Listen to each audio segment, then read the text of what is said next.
Hello दोस्तों, नमस्ते, प्रणाम। सभी का स्वागत है हमारे यूट्यूब चैनल पर। तो सभी यूट्यूब फैमिली को राधे राधे, दिल से राधे राधे। आप लोग के बीच में एक प्यारा सा सानी माता का गीत सुनाने चल रही हूँ। लास्ट वीडियो तक बने रहिएगा। अगर अच्छा लगेगा तो लाइक कमेंट शेयर करना मत भूलिएगा। और जो लोग सब्सक्राइब नहीं किए हैं सब्सक्राइब कर लीजिएगा और कमेंट में बताना ये गीत कैसा लगा आप लोगों को। आसानी मैया के मनाई, चला हो सखी गोड़वा दबाई। आसानी मैया के मनाई, चला हो सखी गोड़वा दबाई। गोड़वा दबाई सखी गोड़वा दबाई। गोड़वा दबाई सखी गोड़वा दबाई।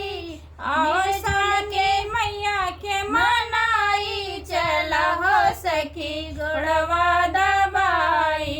मिलजुल के मैया के मनाई, चला हो सखी गोड़वा दबाई। पहिला मंगन मांगे पिया के उमरिया। पहिला मंगन मांगे पिया के उमरिया।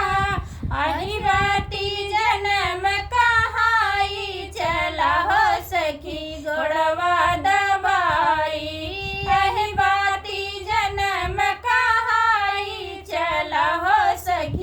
गोड़वा दबाई। आसानी मैया के मनाई, चला हो सखी गोड़वा दबाई।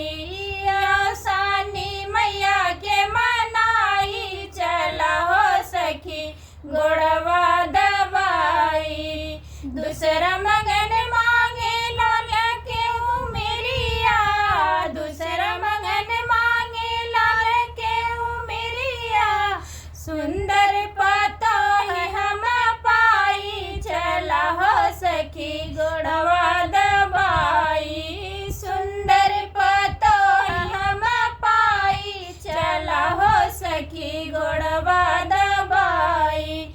आसानी मैया के मनाई, चला हो सखी गोड़वा दबाई।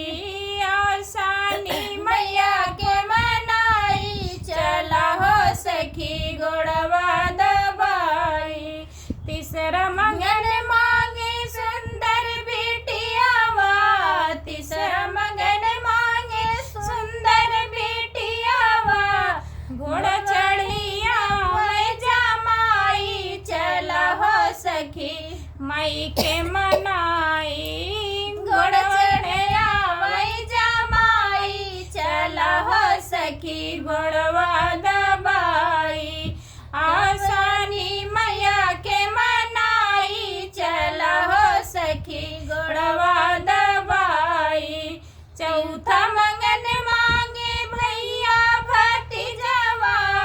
चौथा मंगन मांगे भैया भतीजवा। आदर करे भौजाई, चला हो सखी गोड़वा दबाई।